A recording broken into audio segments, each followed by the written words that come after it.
વિદ્યાર્થી મિત્રો, હવે આપણે આગળ વધીએ એમાં અંતર સમયના આલેખના ઉપયોગો જણાવો. હવે આપણે એવો ટોપિક ચલાવીએ છીએ કે જે ઓલરેડી સમજવો જરૂરી છે અને પરીક્ષામાં એ પ્રશ્નો પૂછાય પણ છે. તમને અહીંયા અત્યારે હાલ જે બતાવી રહ્યો છું એમાં થોડીક ચોખવટ કરું અને પછી જે લખાણ છે એ લખાણ બતાવું અને લીટે લીટી સમજ પડે એ રીતે સમજાવું છું. અંતર સમયના આલેખના ઉપયોગો એટલે શું? તો દાખલા તરીકે કોઈ વ્હીકલ લઈને તમે જતા હોય, અમદાવાદ આપણે જતા હોય ને આપણી કાર હોય એ કેટલું અંતર કાપે છે અને તે માટે કેટલો સમય લાગે છે, બરાબર એનો આલેખ દોરવો હોય તો કેવી રીતના દોરાય? તો મેં તમને સમજાવ્યું એ પ્રમાણે અહીંયા આ વાય અક્ષ છે, આ એક્સ અક્ષ છે અને અહીંયા હું બતાવું તો સમજો કે અહીંયા 1 લખ્યું તો 1 કલાક, 2 કલાક, 3 કલાક. અહીંયા 10 કિલોમીટર, 20 કિલોમીટર અને 30 કિલોમીટર અંતર કિલોમીટરમાં છે, સમય કલાકમાં છે, કલાકમાં છે. હવે અહીંયા મેં બતાવ્યું એમાં પદાર્થ એનો મતલબ કે એ નામ આપ્યું હોય તેવી કાર જ્યારે એ કોઈ પણ જગ્યાએથી ઉપડે ત્યારે 1 કલાકમાં અહીંયા 10 કિલોમીટર અંતર કાપે, 2 કલાકમાં 20, 3 કલાકમાં 30. અહીંયા આ કિલોમીટર બતાવ્યું છે, અહીંયા સમય બતાવ્યો છે. એટલે આવું ગણી શકાય કે આ આલેખ જે છે એ કારનો એનું માપ આવ્યું 1 કલાકમાં 10 કિલોમીટર, 2 કલાકમાં 20 કિલોમીટર, 3 કલાકમાં 30 કિલોમીટર અંતર કાપે છે. બીજું અહીંયા બતાવ્યું છે ડી. સમજી લો ડી નામની કાર જે છે એ અહીંયા 1 કલાક પછી ઉપડે છે. એટલે કે એ કાર જ્યારે ઉપડી એના પછી 1 કલાક ગયો પછી એ કાર ઉપડી સ્ટાર્ટ કર્યું. પણ એ તમે જોતા હશો તો એ આમ સીધી રેખામાં આવી. એનો મતલબ એને 2 જ કલાકમાં કેટલા કિલોમીટર? તો 20 કિલોમીટર અંતર કાપ્યું. એનો મતલબ શું થયો કે એના પછી 2.5 કલાકમાં તો એ 30 કિલોમીટર અંતર કાપે છે. એટલે આ કાર અને આ કાર, એટલે કે આકાર શબ્દ નહીં બોલતો, એ કાર અને ડી કાર બંનેમાં તમે જો આની ઝડપ કેવી? ઓછી. આની ઝડપ કેવી? વધારે. અને આ સી કાર એક બતાવી છે એની ઝડપ આ બધા કરતા કેવી? ઓછી. અહીંયા એક બી કાર બતાવી છે બી. એ કેવી થાય છે? તો પહેલા સ્પીડમાં જાય છે, પછી ઊભી રહે છે, પછી સ્પીડમાં જાય છે, પાછી ધીમી પડે, આવું બધું. એટલે એનો મતલબ તેની ઝડપમાં વધઘટ થાય છે. એટલે સમય સાથે અંતર એક સરખું કાપતી નથી. કાલે ભણી ગયા આપણે સમયના સરખા ગાળામાં એક સરખું અંતર કાપતો હોય તેવા પદાર્થને નિયમિત ગતિ કરે છે એમ કહેવાય. સરખું અંતર ન કાપતો હોય તે અનિયમિત ગતિ કરે છે એમ કહેવાય. આ વાત બરાબર સમજી ગયા? તો હું પહેલું વાક્ય લઉં છું. અંતર સમયનો શું દોર્યો આપણે? આલેખ. અને એ આલેખના અહીંયા જે મુદ્દા આપ્યા છે એમાં અંતર સમયના આલેખ પરથી પદાર્થની ગતિ એટલે અહીંયા જુઓ તો ખબર પડે આ એ ગતિ કહેવાય અને એ જ પ્રમાણે પદાર્થની આ પણ ગતિ કહેવાય. નિયમિત છે કે અનિયમિત તે જાણી શકાય છે. એટલે મુદ્દો પહેલો લખાણમાં કેવો આવ્યો જુઓ? અંતર સમયના આલેખ પરથી પદાર્થની ગતિના પ્રકાર એટલે નિયમિત કે અનિયમિત વિશે જાણી શકાય છે. શું તે નિયમિત ગતિ કરે છે કે અનિયમિત? એના જાણકારી આપણને મળે છે આલેખ પરથી. બીજી વાત આવી અંતર સમયના આલેખ પરથી આપેલા સમયગાળામાં કોઈ પણ સમય ગતિ કરતા પદાર્થનું અંદાજિત સ્થાન નક્કી કરી શકાય છે. તે સ્થાન પર પદાર્થ કયા સમયે પહોંચ્યો હશે તે નક્કી કરી શકાય છે. દાખલા તરીકે મેં લીધું આ તો આની વાત કરીએ તો વાક્યરચના અંતર સમયના આલેખ પરથી આપેલ સમયગાળામાં એટલે 3 કલાકે પદાર્થ ક્યાં પહોંચ્યો હશે તો કે 30 કિલોમીટરે પહોંચ્યો હશે. આપણે અહીંયા વડોદરાથી અમદાવાદ તરફ જતા હોઈએ અને 30 કિલોમીટર સમજી લો કે આ આણંદ આવતું હોય તો આપણે એવું કહીએ કે 3 કલાકે એ ગાડી આણંદ રોડ ઉપર પહોંચી હશે. અને જો 30 કિલોમીટર અહીંયા જોઈએ તો અહીંયાથી આમ માપીએ આમ કરીને આમ તો 3 કલાકે 30 કિલોમીટર એટલે બે વસ્તુ બની. 3 કલાકે 30 કિલોમીટર 30 કિલોમીટર પહોંચે તો કેટલા સમય લાગે 3 કલાક. એટલે અહીંયા વાક્ય બન્યું અંતર સમયના આલેખ પરથી આપેલ સમયગાળાના કોઈ પણ સમય આપેલા સમયગાળાના કોઈ પણ સમય અહીંયા આપણે આ લઈએ 2 તો 2 કલાકે અહીંયા પહોંચ્યું તો કેટલી 20 કિલોમીટર. એટલે કહી શકાય કે આપેલા સમયગાળામાં પદાર્થનું સ્થાન ક્યાં હશે તે નક્કી કરી શકાય. અને જો તે સ્થાન જાણતા હોઈએ અને સમય ના જાણતા હોઈએ તો તે સ્થાન પરથી પદાર્થ કયા સમયે પહોંચશે અથવા પહોંચ્યો હશે તે નક્કી કરી શકાય. દાખલા તરીકે તમે વિચારો કે આનું આગળ વિચારવું હોય તો અહીંથી આમ લીટી આટલા સુધી લઈએ અને ત્યાં લઈએ અહીંયા આમ સીધી લીટી દોરીએ અહીંયા 50 લખીને આવે તો આપણે કે 50 કિલોમીટર અંતર કાપવા માટે કેટલો સમય લાગશે તો એનાથી અહીંયા દોરીશું તો અહીંયા 4 હશે અહીંયા 5 હશે એનો મતલબ 5 કલાકે એ 50 કિલોમીટર અંતર કાપશે એવો અંદાજ મૂકી શકાય.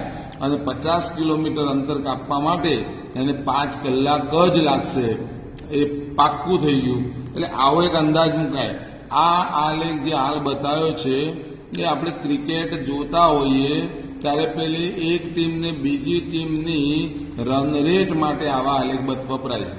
એટલે એમાં પણ એવું હોય છે કે ભારત અને ઇંગ્લેન્ડની ટીમ હોય તો ભારતે રન મારેલો આલેખ જોયો હોય તો ઇંગ્લેન્ડવાળા રન મારતા હોય ને એ આલેખ જો ઉપર તરફ જતો હોય તો આપણને એવું લાગે કે આપણા કરતાં આગળ છે જીતી જશે. નીચે તરફ આલેખ જતો હોય તો આવું લાગે કે હવે કદાચ એવું લાગે છે કે ઇંગ્લેન્ડવાળા આટલા રન મારી શકે નહીં. આવો અંદાજ મૂકીએ છીએ પહેલાથી અને એ લોકો પણ અંદાજ મૂકે છે કે આ ટીમ આટલા રન વધુમાં વધુ મારી શકે એવી ક્ષમતા છે. આલેખ પરથી લાવે છે લોકો. અંતર સમયના આલેખમાં મળતી સુરેખા હોય એટલે આ સીધી રેખા છે. જો આ એક સુરેખા મળી આ સુરેખા મળી એમાં મેં વિચાર્યું કે અહીંયાથી આ માપ કયું કહેવાય તો આ રહ્યું ગણાય. આપણે આ લંબચોરસ કે ચોરસ સમજીએ તો આ માપ ને આ માપ એક જ કહેવાય. એટલે આ મેં લખ્યું છે અંતર તો આને પણ આપણે શું કહેવાય અંતર. અંતર કેટલું તો કે 30 કિલોમીટર 30 કિલોમીટર અંતર છે આપણા ભાઈ તો આ પણ 30 થયું માપ થયું 30. અહીંયાથી આ માપ છે એ 3 કલાક છે 3 કલાક તો આ માપ પણ કેટલું થશે 3 કલાક. મારે એની જરૂર નથી મારે જરૂર છે આ ઢાળની. આપણું સૂત્ર શું છે ઝડપ બરાબર અંતર ભાગ્યા સમય.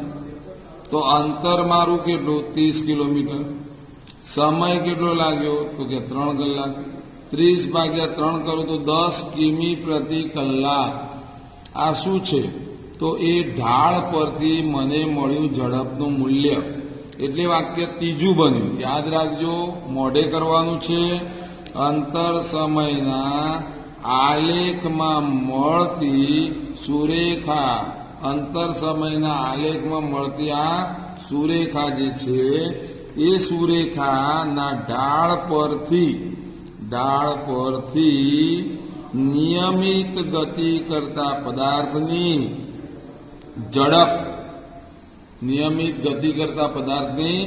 ઝડપ શોધી શકાય છે, જે મેં અહીંયા શોધીને ખાલી એમને બતાવ્યું છે કે અંતર ભાગ્યા સમય બરાબર ઝડપ. આલેખ પરથી મેં લાવ્યું માપ. આપણા 3 મુદ્દા ક્લિયર સમજાવવામાં ગયા. ચોથો મુદ્દો આવ્યો, આલેખ પત્ર એક જ છે. એક જ આલેખ પત્ર પર અંતર સમયના આલેખ પરથી નિયમિત ઝડપથી ગતિ કરતા પદાર્થો 2 હોય તો એની ઝડપની સરખામણી કરી શકાય. એટલે મારા આલેખમાં નિયમિત ગતિ કરતો પદાર્થ એ છે, નિયમિત ગતિ કરતો પદાર્થ સી છે. તો આ બંનેમાં કોની ઝડપ વધારે? તો આ એની ઝડપ વધારે છે, સીની ઝડપ ઓછી છે. હજી અહીંયા એક લીટી દોરી હોય તો એની ઝડપ સૌથી ઓછી ગણાય. જેમ ઢાળ વધારે તેમ ઝડપ. સૌથી વધારે ઝડપ કોની હશે? ડીની. પછી કોની? એની. પછી કોની? સીની. આ 3 આલેખ જે બતાવે છે નિયમિત ઝડપવાળા છે. તો મારે બોલી શકાય કે તેના ઝડપની સરખામણી કરી શકાય. કોણ વધુ ઝડપે જાય છે, કોણ ઓછી ઝડપે જાય છે. અને છેલ્લો પોઈન્ટ મારો 5મો આવ્યો, અને એ છે આલેખમાં આલેખ પત્ર એક જ છે. એમાં આપણે આલેખ દોર્યા 4 વાહનો, એ, બી, સી અને ડી. પણ એમાંથી હું આલેખમાં લઉં છું એ અને ડી. આ બેની જ વાત કરું છું, સમજો. એ અને ડી બેની વાત કરું તો બોલાય શું? આલેખ પરથી એક જ સીધા રસ્તા પર એક જ રોડ હોય. અહીંથી અમદાવાદ જવાનું હોય, વડોદરાથી અમદાવાદ જવાનું હોય તો હાઈવે એક જ છે. અને એ રસ્તા પર જુદી જુદી ઝડપે ગતિ કરતા 2 પદાર્થો. એટલે કોઈ એ કાર લઈને જાય છે અને કોઈ ડી કાર લઈને જાય છે. બંને કારો એક રોડ ઉપર જાય છે, પણ 2 પદાર્થો એકબીજાને મળશે, અને મળશે તો ક્યારે મળશે તે પણ નક્કી કરી શકાય. જો મેં ઉદાહરણ આપ્યું કે આ કાર અહીંયા ઉપડી છે, એ ઉપડી એટલે કાર શું થાય કે સીધી એક જ સ્પીડે જાય છે. એ કાર એની ગતિએ જાય છે. હવે કોઈ આળસુ ડ્રાઈવર હતો, એ બેસી રહ્યો હતો અહીંયા વડોદરા ટોલ નાકા પર બેસી રહ્યો છે, અને પછી એને લાગ્યું કે લાવો 1 કલાક પૂરો થઈ ગયો, પછી કે લાવો આપણે જવું છે. તો કે હવે ક્યારે પહોંચશો? કે ભગાવું ને બરાબર નહીં, જોરદાર ભગાવું. કે એમ કહીને ડી કારને એને તો ભગાવી બરાબર નહીં. એટલે આ કાર આમ જતી હતી અને આ કાર ભગાવી, એટલે આલેખ કેવું આવ્યું જો અહીંયા? એ આટલો. તો એનો મતલબ શું થયો કે આ કાર આમ જતી હતી એ, અને ડી કાર જે હતી એ 2 ક્રોસ થઈ ગયો. એટલે 2 કલાકે આ એ કાર ઉપડી, એના પછી 2 કલાક થયા ત્યારે આ ડી કાર એ કારને ઓવરટેક કરે છે. અને ઓવરટેક કરીને એ સ્પીડમાં આગળ વધી ગઈ, અને પેલી કાર અચળ ઝડપે જાય છે. તો બંનેમાં એકબીજાને ક્યાં? તો 20 કિલોમીટરે. ક્યાં એટલે 20 કિલોમીટરે. ક્યારે? 20 કિલોમીટરે આ એ અને ડી બંને કાર એકબીજાને મળે છે. એટલે મારો પ્રશ્ન નો જવાબ એવો આવે કે 2 પદાર્થો એકબીજાને ક્યાં? તો 20 કિલોમીટરે મળશે. ક્યારે? તો 2 કલાકે મળશે. એટલે આપણું કામ થઈ ગયું. એટલે હું વાક્ય સરસ એવું બનાવીને બોલું છું. એક જ આલેખ પત્ર પર, આખું આલેખ પત્ર છે, એના પર અંતર સમયના આલેખ પરથી એક સીધા રસ્તા પર ગતિ કરતા 2 પદાર્થો છે, એમની ઝડપ જુદી જુદી છે. તો એકબીજાને ક્યાં અને ક્યારે મળશે તે પણ નક્કી કરી શકાય છે. સમજી ગયા? આ એક પ્રશ્ન આપણો પૂરો થયો, અંતર સમયના આલેખના ઉપયોગો. હવે એવો ને એવો પ્રશ્ન બીજો લઈએ આપણે, બરાબર છે? તો બીજા પ્રશ્નમાં કેવું છે એ જોઈ લ્યો. આવી આલેખની આકૃતિ આવશે, પણ પ્રશ્ન હશે વેગ સમયના આલેખના ઉપયોગો. તો મારી પાસે હવે આવ્યો પ્રશ્ન જુઓ, ગતિમાન પદાર્થના વેગ સમયના આલેખના ઉપયોગો જણાવો. આકૃતિ તમે જોઈ લો. પહેલા આકૃતિમાં અહીંયા લખ્યું છે સમય, અહીંયા 2 છે, અહીંયા 1 છે, અહીંયા 4 છે, અહીંયા 3 છે. સમજો આ બે સમય એવું નહીં લખ્યું, અહીંયા ભૂસી નાખવું એટલે તમને ખ્યાલ આવે. તો અહીંયા લખી દઉં છું સમય, અને અહીંયા વેગ છે. એટલે પેલો અંતર સમયનો આલેખ હતો અને આ છે વેગ સમયનો આલેખ. એટલે વેગ એટલે 10ની સ્પીડે હોય કોઈ તો 10ની સ્પીડે પહેલા કલાકે પણ 10ની સ્પીડ, બીજા કલાકે 10ની સ્પીડ, ત્રીજા કલાકે 10ની સ્પીડ, ચોથા કલાકે 10ની. તો એનો મતલબ કે આ સીધી લીટી જાય છે. પદાર્થ મેં બતાવ્યો તો એ પદાર્થ નિયમિત ઝડપે ગતિ કરે છે એવું કહેવાય. હવે આ બી પદાર્થ બતાવ્યો તો વધે છે, ઘટે છે, વધે છે, ઘટે છે, આવું થયું. એટલે એ અનિયમિત ગતિ કરે છે. અને આ મેં સી બતાવ્યો, એમાં તમે જો પહેલા કલાકમાં 10, બીજા કલાકમાં 20, ત્રીજા કલાકમાં 30. એનો મતલબ શું થયો? વેગમાં સતત શું થયો? વધારો. અંતર કાપતો નથી એવી વાત નથી. આ વેગમાં વધારો થાય. એટલે વેગ પહેલા 10 હતો, એક્સિલેટર આપ્યું 20 થઈ ગયો, એક્સિલેટર આપ્યું 30 થયો. એટલે કાર જ્યારે હાઈવે પર જતી હતી 1 કલાકે એની 10ની સ્પીડ હતી, 2 કલાકે કેટલી સ્પીડે જતી હતી? 20. 3 કલાકે એની સ્પીડ કેટલી થઈ હતી? 30. એવું માની લઈએ. અથવા 2 કલાકે 30 થઈ હોય તો 3 કલાકે એની જગ્યાએ વધી જાય 50 થઈ જાય. ટૂંકમાં મારી વાત જે હતી એમાં એક જ વસ્તુ સમજાવવાની હતી કે વેગમાં વધારો થાય છે. એટલે હું કહી દઉં કે વેગમાં થતા વધારાને પ્રવેગ કહે છે. હવે મુદ્દા આયા છે, તમારે જે પરીક્ષામાં લખવાનું છે અથવા તો સમજી અને પછી મોઢે કરવાનું છે, એમાં વેગ સમયના આલેખ પરથી ગતિમાન પદાર્થ નિયમિત ગતિ કરે છે કે અનિયમિત તે જાણી શકાય છે. જેણે અંતર સમયના આલેખના ઉપયોગો તૈયાર કરી દીધા હશે અને પહેલી લીટી આવડી ગઈ, કારણ કે એની અને આની એક જ લીટી છે. બીજી વાત આવી વેગ સમયના આલેખના ઉપયોગો, એમાં આલેખ પરથી પદાર્થના વેગના મૂલ્યમાં થતા ફેરફાર વિશે જાણી શકાય છે. એટલે કે વેગ વધે છે, વેગ ઘટે છે, એના ઉપરથી આપણને એ પ્રવેગી ગતિ કરે છે કે પ્રતિપ્રવેગી ગતિ કરે છે એના ઢાળ પરથી ખબર પડે. સમજી લો કે આ આમ જાય છે ઉપર તરફ આલેખ, એટલે વેગમાં સતત વધારો થાય છે. જો અહીંયાથી હું નીચે તરફ આમ આવતો હોત તો વેગમાં સતત શું થાય? ઘટાડો. એટલે આ પ્રવેગી ગતિ કરે છે અને આ પ્રવેગી ગતિ કરતા હોય તો એનું મૂલ્ય પણ શોધી શકાય. તો કેવી રીતના મૂલ્ય શોધવું? તો આપણું પ્રવેગનું સૂત્ર બોલો, મનમાં વિચારો. વેગમાં થયેલ ફેરફાર તે માટે લાગેલ સમય. તો વેગમાં થયેલ ફેરફાર એટલે અહીંયા 0 થી શરૂ કરીએ તો આટલા સુધી પહોંચ્યા.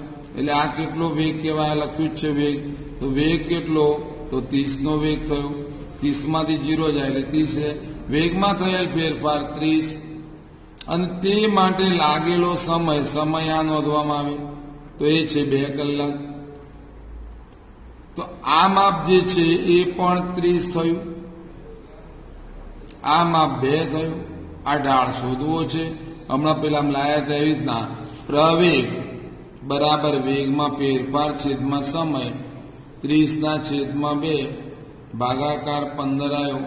એનો મતલબ દર કલાકે 15 કિલોમીટર પ્રતિ કલાકનો વર્ગ ની ઝડપે અથવા તો 15 કિમી પ્રતિ કલાકનો વેગ વધતો જાય છે. એટલે કે પ્રવેગ 15 કિમી પ્રતિ કલાકનો વર્ગ છે સ્ક્વેર. એટલે આપણી વાત ક્યાં હતી એ સમજજો. પહેલા અહીંયા મેં લખ્યું છે એ તમારે સમજવા માટે છે, લખવા માટે નથી. ભાઈ તમારે તો આલેખ દોરવાની જરૂર નથી. પરીક્ષામાં પૂછાય એટલે તમારે તો 4 મુદ્દા જ લખવાના છે. અહીંયા બતાવેલા છે 4 મુદ્દા, બતાવું છું. 1, 2, 3 અને 4. આ 4 મુદ્દા લખ્યા એટલે 2 માર્કનો પ્રશ્ન હોય, 2માંથી 2 મળી જાય. આ મારે તમને સમજાવવું છે એટલા માટે મેં આ દોરેલું છે. મારે સમજાવવું છે એટલે મેં લખ્યું છે, સમજાવવા પૂરતું. લખાણ તો નીચેનું રહ્યું એટલું જ આવે. એટલે પહેલો મુદ્દો આપણને આવડી ગયો. વેગ સમયના આલેખ પરથી ગતિમાન પદાર્થ નિયમિત ગતિ કરે છે કે અનિયમિત તે જાણી શકાય છે. ક્લિયર થઈ ગઈ વાત. વેગ સમયના આલેખ પરથી પદાર્થના એક વેગના મૂલ્યમાં થતા ફેરફાર વિશે જાણી શકાય છે. એટલે કે આલેખનો ઢાળ પ્રવેગ દર્શાવે છે અને આ આલેખ પરથી જો વેગમાં વધારો થયો હોય તો પ્રવેગી ગતિ કરે છે, ઘટાડો થયો હોય તો પ્રતિપ્રવેગી ગતિ કરે છે તે જાણી શકાય છે. વેગ સમયના આલેખ પરથી ઘેરાતા પ્રદેશનું ક્ષેત્રફળ એ સમજવા માટે અહીંયા જઈએ. સમજો કે આ માપ બતાવ્યું મેં, એ 10 છે, દેખાય તમને, અને અહીંયાથી આટલા સુધી જઉં છું તો અહીંયાથી આ માપ કેટલું છે? 5. એટલે 5 કલાક અને 10 કિલોમીટર આપણું સૂત્ર છે. અહીંયા લખવું તો ખબર પડે. વેગ બરાબર અંતર ભાગ્યા સમય. મેં વેગ કેટલો કયો? 10. અંતર ખબર નથી અને સમય 5 કલાક. કયું માપ લખ્યું આ સમજાવું, બતાવું છું. આ 10 બતાવ્યા મેં, આ 10 વેગ 10 છે અને સમય આટલાથી આટલા ગયો તો 5 કલાક છે. તો આ લંબચોરસ થયો અને આ લંબચોરસનું ક્ષેત્રફળ લંબાઈ ગુણ્યા પહોળાઈ. આને કહેવાય પહોળાઈ તો આને કહેવાય લંબાઈ. લંબાઈ ગુણ્યા પહોળાઈ કરો 10 ગુણ્યા 5 બરાબર 50 આવે. એટલે આનો આમ ગુણાકાર કરીએ 10 પંચા 50 એ અંતર આવ્યું. અંતર. અને પેલી વાત હતી ક્ષેત્રફળની. ક્ષેત્રફળમાં શું આવે? લંબાઈ ગુણ્યા પહોળાઈ. લંબાઈ 5 પહોળાઈ 10 એ પણ જવાબ પેલો 50. તો આ શું હતું? ઘેરાયેલા, ફરીથી દેખાયું નહીં એટલે બોલી જાઉં છું. ક્ષેત્રફળ લંબાઈ ગુણ્યા પહોળાઈ. લંબાઈ 5 પહોળાઈ 10 અને એ પ્રમાણે લઈએ તોય ચાલે. પહોળાઈ 5 લંબાઈ 10 લો તોય ચાલે. જવાબ આવ્યો કેટલો? 50. આના પરથી જવાબ લાવ્યો એ પણ 50. આ પણ જવાબ 50. એટલે આ ક્ષેત્રફળ છે એ શું દર્શાવે છે? અંતર. આ અંતર એ 50, ક્ષેત્રફળ 50, એટલે ક્ષેત્રફળ ને અંતર સરખું થાય. એટલે વાક્ય અહીંયા જોવાનું રહ્યું. વેગ સમયના આલેખ પરથી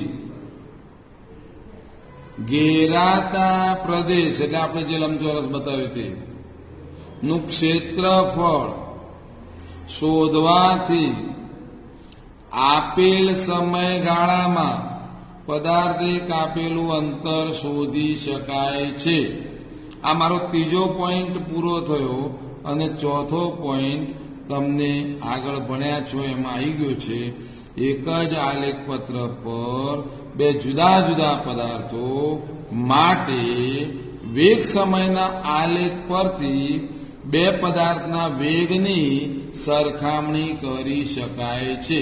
એટલે શું કે આ આલેખમાં જો અહીંયા એક પદાર્થ, બીજો પદાર્થ અહીંયા બતાવું, ત્રીજો પદાર્થ અહીંયા બતાવું તો આપણે વેગની સરખામણી કરી શકાય. એક 10ની સ્પીડે જાય છે, એક 20ની જાય છે, એક 30ની જાય. એક જ આલેખ પત્ર પર જુદા જુદા બે પદાર્થો જુદી જુદી ઝડપે ગતિ કરતા હોય તો તેના વેગની સરખામણી કરી શકાય. બહુ ઇમ્પોર્ટન્ટ મુદ્દા હતા. અંતર સમયના આલેખના ઉપયોગો બરાબર મોઢે કરીને હોમવર્કમાં પ્રશ્નો આપું તો એ લખવાના છે, જોઈને લખવાના નથી. સમજ્યા? મારી વાત જે અત્યારે આપી છે સમજવાની, મોઢે કરવાનું અને પછી લખવાનું તો પ્રશ્ન પાક્કો થઈ જશે. એવું જ વેગ સમયમાં પણ કરવાનું રહેશે. આપણે અત્યારે પહોંચ્યા કેટલા પ્રશ્નો? 2 ચલાયા. અંતર સમયના આલેખના ઉપયોગો ભણી ગયા, વેગ સમયના આલેખના ઉપયોગો પણ ભણી ગયા. હવે જે ટોપિક આવવાનો છે હવે લઉં છું સૂત્ર આધારિત. બરાબર, મારો પ્રશ્ન શું છે એ પહેલા સમજી લો. આલેખની મદદથી સુરેખ પથ પર એટલે હાઈવે પર અચળ પ્રવેગી ગતિનું સમીકરણ v બરાબર u પ્લસ at મેળવો. પ્રશ્ન આવ્યો v એટલે અંતિમ વેગ, યાદ રાખો. u એટલે પ્રારંભિક વેગ, a એટલે પ્રવેગ અને t એટલે સમય.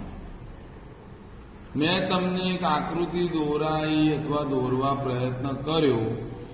એમાં આપણે જોઈએ તો આ જે આકૃતિ મેં દોરી છે એવી આકૃતિ તમે પણ દોરો તમારી નોટમાં, તો તમને ખબર પડે કે ખરેખર એ આકૃતિમાં કયા માપ છે અને કયા માપનો ઉપયોગ કરવો પડે. સમજી લો, આ સીધી લીટી છે એ વેગ અક્ષ કહેવાય. વેગ અક્ષ, વેગ અક્ષ એટલે વાય અક્ષ માનજો. સમય અક્ષ એટલે એક્સ અક્ષ માનો. અહીંયા ઓ બિંદુ છે, અહીંયા એ બિંદુ છે. આ ઓ એટલે પ્રારંભિક વેગ u છે. અહીંથી આમ સીધા ગયા આટલા સુધી, તો અંતિમ થયો, અંતિમ વેગ v છે. પ્રારંભિક વેગ u, અંતિમ વેગ v. o થી a નું માપ u છે, o થી e નું માપ v છે. આખું માપ કેટલું ભાઈ? v. આટલું માપ કેટલું? u. તો અહીંયા જુઓ તો આખું જ માપ કેટલું થાય? v. આ માપ કેટલું? u. તો આટલાથી આટલું માપ કેટલું આવે? તો v માંથી u બાદ કરો એટલું, આટલું માપ થાય. આ ખાલી જાણકારી આપું છું. અહીંયાથી શરૂ કરીને અહીંયા પહોંચ્યો, સમય t થયો, તો આટલાથી આટલો સમય કેટલો? તો એ t. તમે OC નું માપ કેટલું ધારશો? t. તો AD નું માપ કેટલું ધારશો? t. તમે આ CD નું માપ કેટલું માપશો? તો u. આ BC નું માપ કેટલું? તો v.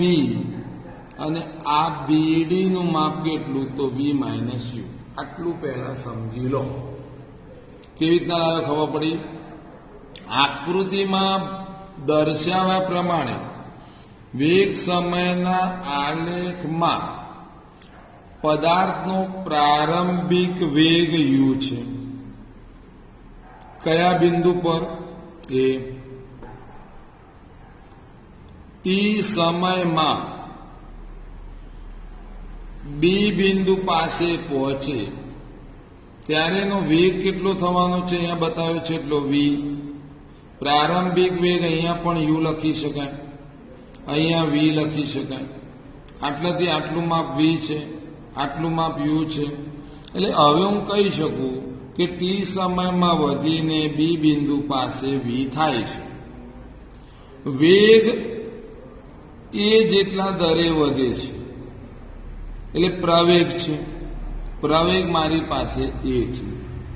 b બિંદુ આગળથી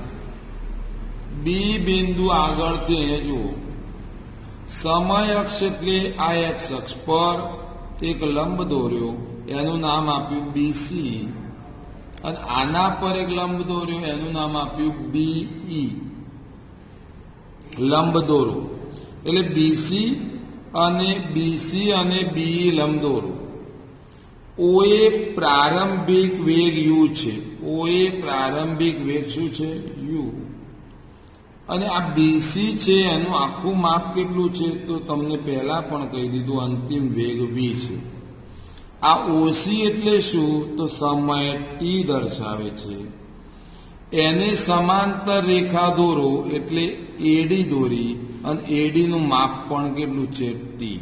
બધા માપ મેં દોરી દીધા, લખી દીધા છે. તો બીસીનું માપ એટલે કેટલું? બીસીનું માપ તો બીડી વત્તા ડીસી. અહીંયા લખું છું બીસી બરાબર બીડી વત્તા બીડી વત્તા ડીસી. બીસી નું માપ હું ક્યારનો બોલું છું કેટલું છે? વી છે. બીડી નું માપ કેટલું છે એ તો શોધું છું. અને આ ડીસી નું માપ કેટલું ક્યારનો બોલું છું? યુ છે. તો આ યુ ને આમ લાવો તો વી માઇનસ યુ બરાબર કોણ થશે? બીડી. આ સમજ્યો છે? જો થોડું અઘરું પડશે એટલા માટે કે તમે 8મા ધોરણથી 9મા ધોરણમાં આવ્યા છો. 8મા ધોરણ એટલે પ્રાઇમરી સેક્શન ગણાય, 9મું ધોરણ એટલે સેકન્ડરી સેક્શન. પ્રાઇમરી ધોરણમાં ટીચરો હંમેશા માર્ક્સ આપો એવા શબ્દ વાપરે અને સેકન્ડરીમાં માર્ક્સ કાપો એવા શબ્દ વાપરે. એટલે ના આવડે માર્ક કાપવાની વાત. બીજું, તમારી બુદ્ધિ પ્રમાણે તમે સેકન્ડરી સેક્શનમાં આવો છો એજ્યુકેશન મેળવવા, ત્યારે તમારું મગજ પણ એટલું બ્રોડ થતું જ હોય અને એ રીતે પ્રયત્ન કરો એટલે તમને એ બધું ફાવે. હવે આપણે જે મુદ્દો હતો ત્યાં જતા રહીએ. તો આપણી પાસે જે માપ લાયા છીએ એમાં હવે આગળ વધીએ. જે તમને ખબર પડી ગઈ છે, હું લખાણ અહીંયા બતાવું છું. તો લખાણમાં કેવું કે હું આ માપ તમને લાઈન મૂકી દીધું છે, જે અહીંયા બતાવ્યું. તમે જુઓ, આ જે બતાવ્યું એ જ માપ મેં અહીંયા લખાણ લખીને બતાવી દીધું છે. એટલે તમે વાંચશો એટલે ખ્યાલ આવી જશે. અંતે આ એક લાયો માપ, એને પરિણામ નંબર 1 આપ્યું. હવે મારી પાસે પરિણામ 1ની કિંમત મૂક્યા પહેલા ભણી ગયા એનો મતલબ પ્રવેગ એ બરાબર વેગમાં થયેલ ફેરફાર છેદમાં સમય. વેગમાં થયેલ ફેરફાર એટલે અંતિમ વેગ ઓછા પ્રારંભિક વેગ, એટલે અંતિમ વેગ વી ઓછા પ્રારંભિક વેગ યુ એટલે બીડીનું માપ. અને અહીંયા સમય એટલે એડીનું માપ આવે. સમય એડીનું માપ આવે. અહીંયા જુઓ એટલે ખબર પડે. એક આ માપ લીધું મેં, જોજો આ માપ, અને એક આ માપ લીધું. આ માપ હતું વી માઇનસ યુ અને આ માપ હતું, તમને ખબર હોય તો લખી દો મોટા અક્ષર ટી. દેખાય એટલે ટી કર્યો મોટો.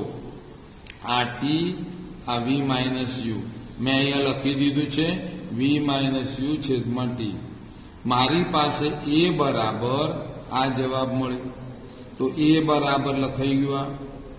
આ ટીને આમ મોકલું તો થશે એ ટી બરાબર વી માઇનસ યુ. એટલે આમાં લખવું તો એ લખાય પરિણામ 1ની કિંમત મુકાય 1 પરથી બરાબર, અને પછી વી બરાબર એટલે આ યુ ને આમ લઈ જવું તો એટી વત્તા યુ થાય, યુ વત્તા એટી થાય. તો વી બરાબર યુ વત્તા એટી, જે આપણે લાવવાનું તે સમીકરણ છે. પ્રશ્ન વાંચો, ખબર પડશે. આલેખની મદદથી પ્રવેગી ગતિ કરતા પદાર્થનું સમીકરણ વી બરાબર યુ પ્લસ એટી મેળવો, જે હાલ મેળવ્યું છે. બરાબર. હોમવર્કમાં 3 પ્રશ્નો મોઢે કરીને તમારે લખવાના છે. બાકીના આવા જ સૂત્રો કાલે આવવાના છે. જો તૈયારી બરાબર નહીં કરતા હોય તો કાલના પ્રશ્નો પણ તમને અઘરા પડી શકે. એટલે બરાબર બેસીને સમજીને આ કામ કરવાનું જ રહેશે. ઓકે.